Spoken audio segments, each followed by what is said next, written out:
हाय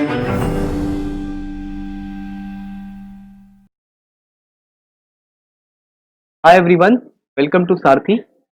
आज हम लोग का मोशन इन स्ट्रेट लाइन का फोर्थ सेशन है। और बच्चों, आज हम लोग डिराइव करेंगे equation of motion. Equation of motion, equation of motion जो है बच्चों, आप लोगों ने 9th क्लास में पढ़ा भी है। अगर आप लोगों को याद आ रहा हो, लोगों ने ये इक्वेशन पढ़ी थी।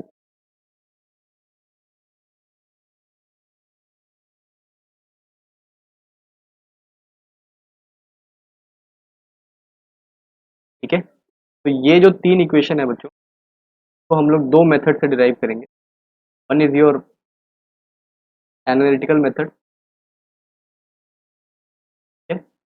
मतलब कैलकुलस के थ्रू इसको डिराइव करेंगे। जो डिफरेंशिएशन और इंटीग्रेशन पढ़ा है उसके थ्रू। और दूसरा मेथड है क्लासिकल मेथड, ये शायद आप लोगों ने देखा भी हो। ठीक है, तो स्टार्ट करते हैं बच्चों। सबसे पहले लोग मेथड यूज करने वाले हैं एनालिटिकल मेथड, राइट।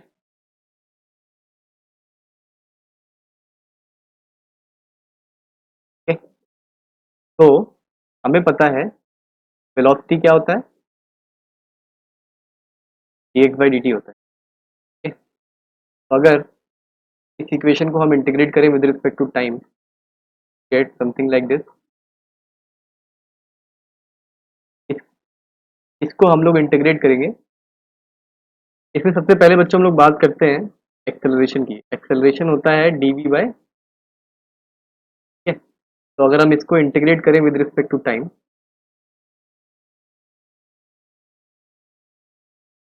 तो हमें मिलेगा ये इक्वेशन। लेट्स सपोज कि हम इसको इंटीग्रेट करते हैं t इक्वल टू जीरो से लेकर के t तक, और इक्वल टू जीरो पर इसकी वेलोसिटी u थी, और t इक्वल टू t पे इसकी वेलोसिटी कुछ भी हो जाएगी। तो after integrating we are going to get acceleration, तो हमारा कांस्टेंट है, हम बाहर ले लेंगे और हमें मिल जाएगा। ठीक है, solving this we will get v is equal to our first equation.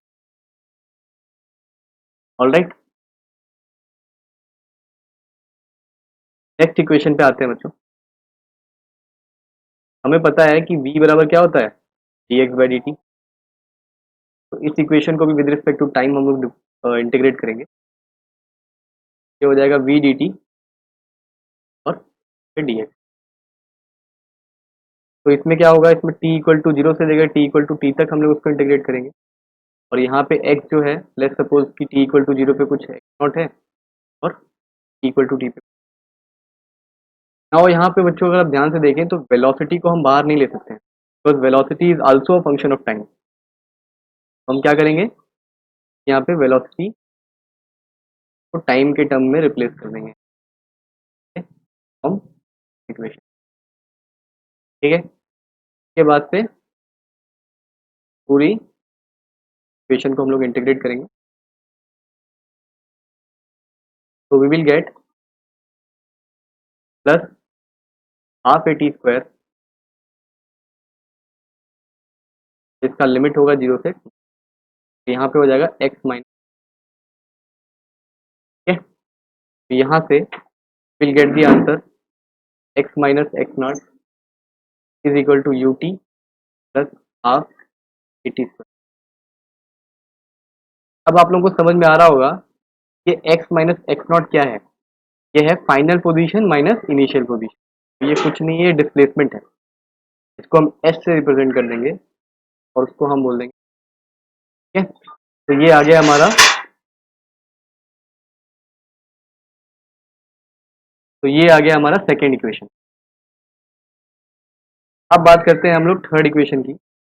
हमें पता है कि एक्सेलरेशन होता है v d v by d x. ठीक है, इस इक्वेशन को विद रिस्पेक्ट टू एक्स हम लोग इंटीग्रेट करेंगे। तो लेट्स सपोज कि इनिशियली कुछ एक्स नॉट था पोजीशन, और फाइनल कुछ एक्स हो गया। जब पोजीशन एक्स नॉट था तो उस टाइम पे वेलोसिटी u थी, और जब पोजीशन x है तो वेलोसिटी, अगर इसको हम इंटीग्रेट करते हैं तो एक्सेलरेशन तो बाहर आ जाएगा बच्चों, वी विल गेट, और ये आ जाएगा v स्क्वायर बाय 2, इट आ जाएगी u।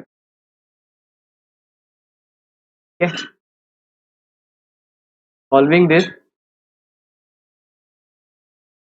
We get square minus u square by 2,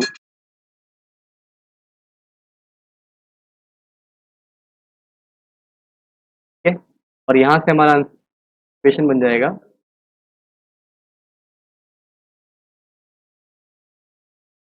2a x minus, ठीक है। ये हमने लास्ट टाइम भी सब्स्टिट्यूट किया था कि ये चीज डिस्प्लेसमेंट है, तो इसको हम s से टेस्ट कर लेंगे। तो this is our third equation of, ठीक है। अब इन तीनों इक्वेशन में हम लोगों को कुछ खास बातें ध्यान देने की जरूरत है। सबसे पहले हमें ये समझना पड़ेगा कि जो हम ये तीन इक्वेशन लिखते हैं, first one was v is equal to u plus a t, second one was s is equal to u t plus half a t square, and third was v square बराबर u square plus two a, ठीक है। तो इसके अंदर हमको समझ में आना चाहिए s जो है वो क्या है, डिस्प्लेसमेंट, पोजीशन नहीं है, डिस्प्लेसमेंट है, ठीक है। सिमिलरली जब हम लोग टाइम ले रहे हैं, जैसे अगर मान लीजिए आपको डिस्प्लेसमेंट निकालना है, तो जो आपने ये टाइम लिखा हुआ है, तो डिस्प्लेसमेंट जब भी आएगी आपकी, इसके अंदर जो भी आप टाइम डालेंगे, फॉर एग्जांपल आपने मान लीजिए टी इक्वल टू 5 सेकेंड डाल दिया, ठीक है। फिर जब आप डिस्प्लेसमेंट निकालेंगे तो वो डिस्प्लेसमेंट देगा फ्रॉम टी इक्वल टू 0 से टी इक्वल टू 5 सेकेंड, ठीक है। तो ये हमेशा जो भी डिस्प्लेसमेंट आएगा वो टी इक्वल टू 0 से लेकर के 5 तक आएगा। हैविंग डन दिस, अब हम इसी चीज को बच्चों ग्राफिकली देखेंगे। फर्स्ट इक्वेशन ड्राइव करते हैं, let us take a VT graph, और हमें पता है कि हमारे पास कांस्टेंट एक्सेलरेशन है, और वीटी ग्राफ का जो स्लोप होता है वो एक्सेलरेशन होता है, ठीक है। तो अगर एक्सेलरेशन कांस्टेंट है, इसका मतलब स्लोप कांस्टेंट होगा, ठीक है। तो इसेंशियली जो वीटी ग्राफ होगा वो कुछ इंक्लाइंड लाइन होगा, ठीक है, with respect to t axis, alright, inclined straight line होगा। ये हमारा वीटी ग्राफ हो गया, और इसका जो स्लोप है वो हमारा एक्सेलरेशन है। तो अगर मुझे एक्सेलरेशन बच्चों निकालना हो, हाउ कैन आई फाइंड, ये हो गया मेरा टी इक्वल टू 0, ये हो गया टी इक्वल टू टी, इसके ऊपर इनिशियल वेलोसिटी u है, फाइनल वेलोसिटी सपोज ये v है। सबको समझ में आ रहा होगा कि ये जो क्वांटिटी है वे v माइनस यू है, और जो ये क्वांटिटी है ये t माइनस 0 यानी कि t, ऑलराइट। तो इससे हमको समझ में आना चाहिए कि एक्सेलरेशन क्या होता है, tan of theta, slope of this line, और tan थीटा क्या हो जाएगा, परपेंडिकुलर अपॉन में base, perpendicular is v minus u and base is, तो you get equation a t equal to v minus u, और यहाँ से हमारा पहला इक्वेशन डिराइव हो जाएगा v is equal to u. Second equation को डिराइव करने के लिए हम फिर से वीटी ग्राफ ही लेंगे, ठीक है? और हमें पता है कि वीटी ग्राफ का जो एरिया होता है वो हमें डिस्प्लेसमेंट दे देता है। तो फॉर एग्जांपल अगर मैं t इक्वल टू 0 से लेकर के t इक्वल टू टी लूँ, आई होप सबको समझ में आ रहा होगा दैट ये जो एरिया है ये आपको t इक्वल टू 0 से लेकर के t के बीच में जो डिस्प्लेसमेंट हुआ है वो दे देगा। तो अगर मुझे अपना डिस्प्लेसमेंट लिखना हो, s बराबर क्या हो जाएगा, ये एरिया, एरिया क्या हो जाएगा, हम लोगों ने पहले भी डिस्कस किया था कि अगर ये ट्रेपेजियम है, ट्रेपेजियम का एरिया कैसे निकाला जाता है, ये चीज आपका u है और यहाँ पे ये चीज v है ना। तो आपको ट्रेपेजियम का अगर एरिया निकालना है तो आपको पहले ये डिस्टेंस लेना पड़ेगा, दैट इज t टू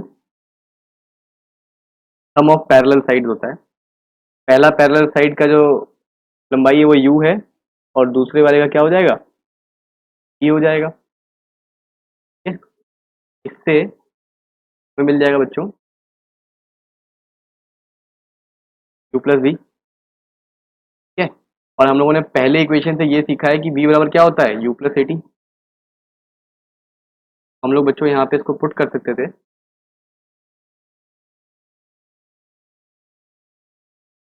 इसको पुट करने के बाद से हमें आंसर मिलेगा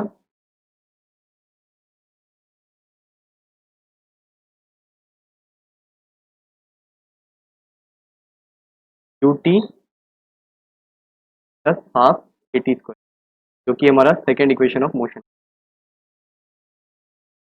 आई होप सबको समझ में आ गया होगा।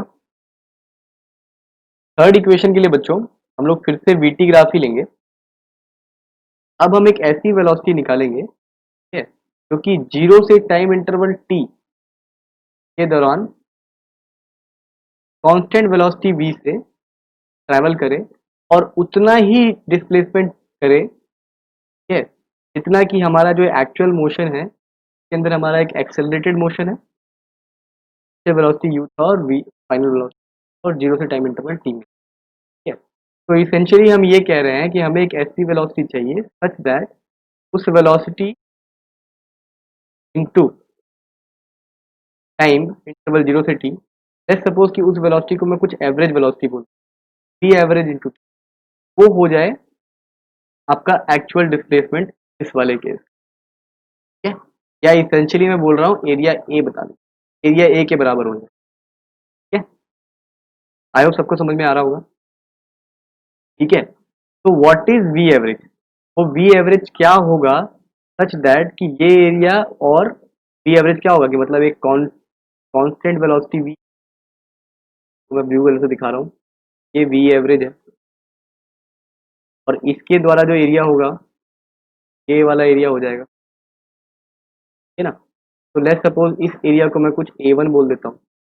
तो मैं कह रहा हूँ कि जो ये एरिया ए वन है बराबर हो जाए ए के। ठीक है, तो ऐसा करने के लिए हम लोग क्या करेंगे, एरिया निकालेंगे टी एवरेज इंटू टी। ठीक है, और इसका एरिया हो जाएगा half into t plus u into t capital A. यही निकाला था ना हम लोगों ने यहाँ पे, half into u plus v by. ठीक है, तो इससे आपको समझ में आएगा कि जो एवरेज वेलोसिटी हो वो बच्चों हो जाएगी v plus u by two, v plus u by. तो इसका मतलब अगर इस एवरेज वेलोसिटी से टी टाइम इंटरवल तक अगर मैं कंटिन्यूस चल रहा हूं तो आई विल ट्रेवल, मैं उतना ही डिस्प्लेसमेंट करूंगा जितना कि मेरा जो एक्चुअल केस था कि u वेलोसिटी से स्टार्ट करके a एक्सेलरेशन तक करके मैंने t टाइम इंटरवल तक चला था। ठीक है, तो इससे मुझे क्या समझ में आता है, इससे मुझे समझ में आता है कि एवरेज टू टाइम t जो होगा वो हो जाएगा मेरा डिस्प्लेसमेंट। और इसी से बच्चों मैं लिख सकता हूँ t plus you by T, and time को मैं यहाँ फर्स्ट इक्वेशन से देखता हूँ। अगर मैं यहाँ फर्स्ट इक्वेशन देखूँ तो टाइम हो जाएगा हमारा v माइनस यू बाई ए। तो मैं यहाँ पे रिप्लेस कर दूंगा v माइनस यू को, जब हम फर्दर सॉल्व करेंगे हमें मिल जाएगा v square minus u square, which is our third equation. तो आई होप आपको तीनों इक्वेशन ग्राफिकली और एनालिटिकली दोनों तरह से समझ में आ गया होगा। And that's all for today. Next video में हम लोग रिलेटिव मोशन स्टार्ट करेंगे। Thank you.